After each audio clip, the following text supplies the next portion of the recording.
আসসালামু আলাইকুম, আমি রাহাত। আমি ক্রিয়েটিভ অনলাইন কোচিং সেন্টারের পক্ষ থেকে সংযুক্ত হচ্ছি। আমি তোমাদেরকে আজকে করাবো right from of verb.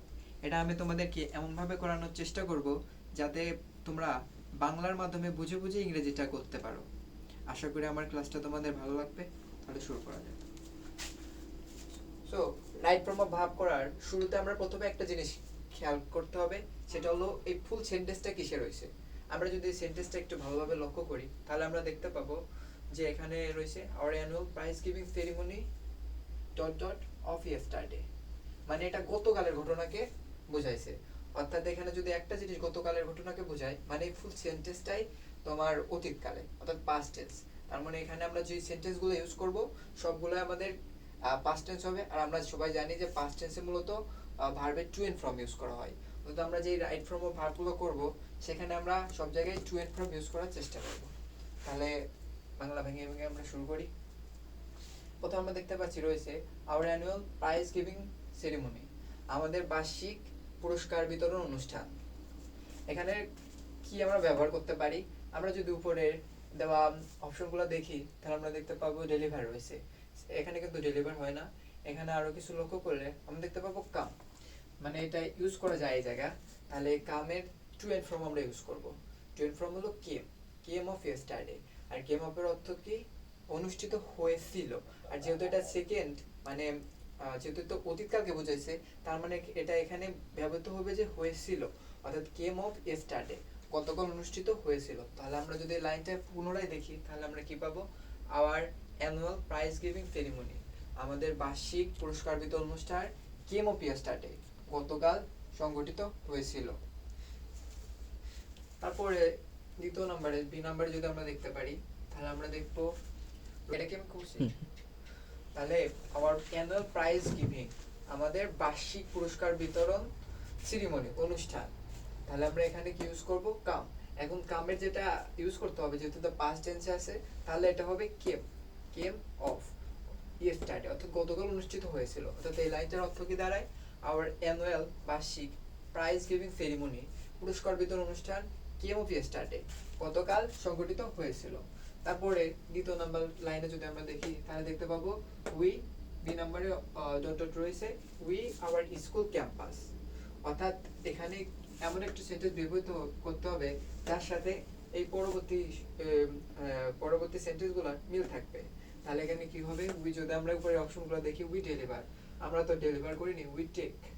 Hour স্কুলে এটাও ব্যবহার হয় না, স্টার্টটাও হয় না, উই স্টার্টও হয় না, রিডও হয় না, এবং প্রেসিডেন্সও হয় না, ভিউ হয় না। অর্থাৎ এখানে আমরা ইউজ করবো ডেকোরেট। এখন যেহেতু এটা তোমার পাস্ট টেন্সে রয়েছে আর যেটা সংগঠিত হয়ে গেছে, তার মানে এটা আমাদের পাস্ট টেন্সে ব্যবহার করতে হবে টু এন্ড ফ্রম। এখন ডেকোরেটের সাথে টু এন্ড ফ্রম কি? ডেকোরেটেড, অর্থাৎ উই ডেকোরেটেড। অধিকাংশ পাস্ট টেন্সে ইডি সংযুক্ত হয়ে থাকে। আমরা এটা উই এর পরবর্তীতে ডেকোরেটের সাথে ইডি সংযুক্ত করে ব্যবহার করব। উই ডেকোরেটেড, আমরা সাজিয়েছিলাম আবার স্কুল ক্যাম্পাস, আমাদের স্কুলের ক্যাম্পাসকে ভেরি নাইসলি, খুবই সুন্দরভাবে। তার পরবর্তী লাইনে যদি আমরা লক্ষ্য করি আমরা দেখতে পাচ্ছি এখানে রয়েছে দ্য সেরিমনি, অনুষ্ঠানটি। তাহলে এখানে কি ব্যবহৃত হবে? দ্য সেরিমনি, অনুষ্ঠানটি, অনুষ্ঠানটি, অনুষ্ঠানটি স্টার্ট। তার মানে স্টার্টটা ব্যবহার করতে হবে এখানে। তাহলে যেহেতু এটা রয়েছে আমাদের পাস্ট টেন্সে, তাহলে এটা ইউজ করতে হবে পাস্ট টেন্স হিসাবে। তাহলে স্টার্টের পাস্ট টেন্স হিসাবে ব্যবহার করলে আমরা এখানে পাবো the ceremony started at 3 AM, মানে আমাদের অনুষ্ঠানটি শুরু হয়েছিল অ্যাট 3 AM, সকাল 3টায়। তারপরে আওয়ার হেডমাস্টার, আমাদের প্রধান শিক্ষক, প্রেসিডাইজড, অর্থাৎ সভাপতিত্ব করেছিল, ওভার দ্য ফাংশন, পুরো অনুষ্ঠানের, অ্যান্ড দ্য এডুকেশন মিনিস্টার, এবং শিক্ষামন্ত্রী ওয়াজ। যেহেতু এখানে বি রয়েছে, বির পরিবর্তে আমরা এখানে এম, ইজ আর ওয়াজ এগুলো ব্যবহার করব। যেহেতু এখানে বি রয়েছে তাহলে আমরা এখানে ইজিলি ওয়াজ ব্যবহার করতে পারবো। আর যেহেতু আমাদের জানতে হবে যে বি, এই যে বিটা না, এই বিটা বলতে মূলত বোঝায় বি ভার্ব। আর বি ভার্ব কোনগুলা আমরা খুব সুন্দরভাবে জানি। বি ভার্ব গুলো হলো am, is, are, was, were. তাহলে am, is are was were এগুলো মূলত বি ভার্ব হিসেবে ব্যবহৃত হয়, আর বি বলতে ওটাকে নির্দেশ করে। এখানে তার মানে এখানে বি রয়েছে, আর আমাদের একটা পাস্ট পাস্ট টেন্স লাগবে বা পাস্ট ভার্ব লাগবে, আর এখানে রয়েছে the education minister dot dot the chief guest, মানে আওয়ার এডুকেশন মিনিস্টার, আমাদের শিক্ষামন্ত্রী চিফ গেস্ট হিসাবে কি হয়েছিল, তাহলে ওয়াজ ওয়াজ ব্যবহৃত হবে, কারণ এটা তোমাদের পাস্ট টেন্স হিসাবে ব্যবহৃত হয়। তাহলে আমরা এটাকে এখানে ওয়াজ ব্যবহার করব, তাহলে ওয়াজ দ্য চিফ গেস্ট, ছিল প্রধান অতিথি। তারপরে পরবর্তী লাইন আমরা দেখি দ্য ফাংশন, অনুষ্ঠানটি অনুষ্ঠানটি আমরা লক্ষ্য করবো যে কোনটা ব্যবহৃত হয়, the function dot dot with the recitation, মানে অনুষ্ঠানটি উইথ দ্য রেসিটেশন তেলাওয়াতের মাধ্যমে from the Quran, the holy Quran, holy Quran পবিত্র কোরআন শরীফের তেলাওয়াতের মাধ্যমে। তাহলে আমরা এখানে কি ব্যবহার করব সেটা এখন খুঁজতে হবে। The function, the function, the function begin, begin ব্যবহার করতে পারবো। ওখানে রয়েছে বিগিন, যেটা রয়েছে তোমাদের প্রেজেন্ট টেন্স হিসাবে, তাহলে ওটাকে আমাদের যেহেতু এটা পাস্ট টেন্স হিসাবে ব্যবহার করব, তাহলে এখানে আমাদের পাস্ট টেন্স হিসাবে ব্যবহার করতে হবে।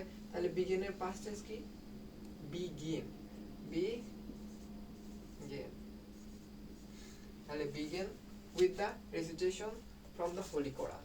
এই লাইনটার বাংলা কি দেখা হয়ে গেল, দ্য ফাংশন অনুষ্ঠানটি বিগিন শুরু হয়েছিল উইথ দ্য রেসিটেশন তেলাওয়াতের মাধ্যমে ফ্রম দ্য হোলি কোরআন পবিত্র কোরআন থেকে।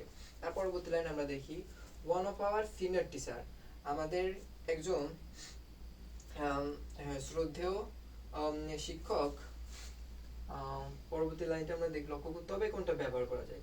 আমাদের সর্বদা উপরে এইগুলোর ভিতর খুঁজতে হবে, আর যেগুলো হয়ে গেছে ওগুলো বাদে দিতে হবে। একটা করে হালকা একটা একটা করে টাচ করে দিলে যথেষ্ট। বিগিন, আপনি ডেকোরেট আমরা ব্যবহার করছি, কাম ব্যবহার করা হয়েছে, প্রেসিডেন্ট ব্যবহার করা হয়েছে, স্টার্ট ব্যবহার করা হয়েছে, এগুলো বাদ রয়েছে। এখন আমাদেরকে এইগুলোর ভেতর থেকে বাকি যেগুলো বাদ রয়েছে ওগুলো করতে হবে। তারপর তাহলে আমরা এখন করতে হবে কোন লাইনে ছিলাম আমরা, one of our senior teacher, আমাদের একজন শ্রদ্ধেয় শিক্ষক, শিক্ষক শিক্ষক। পরবর্তী লাইনটা যদি আমরা দেখি তাহলে এখানে রয়েছে আউট দ্য অ্যানুয়াল রিপোর্ট, অর্থাৎ উনি অ্যানুয়াল রিপোর্টের সাথে কিছু করেছে, সেটা আমাদের দেখতে হবে এখানে কোনটা বসানো যায়। তাহলে এখানে রিড রয়েছে, রিড মানে পড়া, আর এখানে মূলত বোঝাতে চাইছে উনি কিছু একটা করেছেন, অর্থাৎ পড়েছেন, এটা আমরা ব্যবহার করতে পারবো। One of our senior teacher, আমাদের একজন প্রধান শিক্ষক না, আমাদের একজন শ্রদ্ধেয় শিক্ষক রিড, এখানে রিড রয়েছে, রিডকে রিডি ব্যবহার করতে হবে, কারণ রিডের পাস্ট টেন্স রিডি। তাহলে read out the annual report, বার্ষিক রিপোর্টটি পড়েছিলেন। তার পরবর্তী লাইনে যদি আমরা দেখি এখানে রয়েছে দ্য অনারেবল চিফ গেস্ট, সম্মানীয় প্রধান অতিথি, সম্মানীয় প্রধান অতিথি ডেলিভারেড, ডেলিভার রয়েছে, আমরা এটা পাস্ট টেন্স হিসেবে ব্যবহার করলে হবে delivered. A brief incurred speech, একটা সংক্ষিপ্ত, ইনকার্জিং অর্থাৎ একটা সংক্ষিপ্ত সংক্ষিপ্ত মোটিভেশনাল একটা স্পিচ দিয়েছিল, স্পিচ স্পিচ। তার পরবর্তীতে কি দিতে হবে, speech speech the honourable chief guest, অর্থাৎ শ্রদ্ধেয় শিক্ষক। তাহলে এখানে কি বলতে হবে, তাহলে আমাদের আজ বাদই আছে তোমার দুইটা, একটা আছে রিডটা তোমরা ব্যবহার করে ফেলছি, রেসিডেন্স ব্যবহার করা হয়েছে, এখন আমার বাদ আছে অ্যাডভাইস আর টেক, এই দুটো যে কোনো একটা ব্যবহার হবে। তাহলে আমরা এই দুটার দিকে লক্ষ্য রাখবো। টেক তো এখানে ব্যবহৃত হয় না, তাহলে অ্যাডভাইস হবে। এখন অ্যাডভাইসটা সঠিকভাবে ব্যবহারটা আমাদের জানতে হবে। এখানে রয়েছে দ্য অনারেবল চিফ গেস্ট, প্রধান অতিথি, এ ব্রিফ এনকারেজিং স্পিচ, তিনি একটি তিনি মূলত একটি সংক্ষিপ্ত মোটিভেশনাল স্পিচ দিয়েছিলেন। তাহলে আমাদের এখানে স্পিচ দিয়েছিলেন, যেহেতু দিয়েছিলেন মানে ইংলিশটা আমাদের দেখতে হবে। তার মানে তিনি অ্যাডভাইসিং, আমাদের মূলত অ্যাডভাইস দিছে, তিনি আমাদের বলেছে যে তোমরা তার ইসের মাধ্যমে এটাকে আমাদেরকে অনুপ্রাণিত করছে আর কি। তাহলে আমরা এখানে ব্যবহার করব অ্যাডভাইস, যেহেতু আমরা এটা পাস্ট হিসেবে ব্যবহার করবো, তার মানে এটা হবে advising, advising a brief sorry এটা তোমার নাম্বারে আমি অফ করব। আমরা ছিলাম তারপরে আই নাম্বারে কি হবে, যেহেতু আমরা সবগুলো ব্যবহার করছি, এখন আমাদের বাদ আছে অ্যাডভাইস আর টেক। এখানে সব থেকে যেটা ব্যবহার ফেভারেবল এটা হলো অ্যাডভাইস, তাহলে ইজ উইথ অ্যাডভাইস। কিন্তু অ্যাডভাইস তো ব্যবহৃত হয় না, এখানে ব্যবহৃত অ্যাডভাইসিং, মানে আমাদেরকে সেটা করতে বলেছিলেন বা আমাদেরকে উৎসাহ করেছেন এটার মাধ্যমে। তাহলে advising us to be regular, নিয়মিত হতে ইন স্টাডি, পড়ালেখায়, অ্যান্ড এবং টেক রয়েছে, টেকের পাস্ট ফর্ম হিসেবে ব্যবহৃত টুক, তাহলে টুক part in the movement again in literacy, এবং বোঝাতেছে এবং তিনি বলেছেন টুক পার্ট অংশগ্রহণ করতে ইন দ্য মুভমেন্ট আন্দোলনে এগেইনস্ট ইলিটারেসি, নিরক্ষরতার বিরুদ্ধে। এই ছিল আমাদের আজকের ক্লাস। আশা করি তোমরা সবাই এখান থেকে গুরুত্বপূর্ণ কিছু শিখতে পেরেছো। যদি আমার কোথাও মাঝে কোনো ভুল ত্রুটি হয়ে থাকে তাহলে ক্ষমা দৃষ্টিতে দেখবে।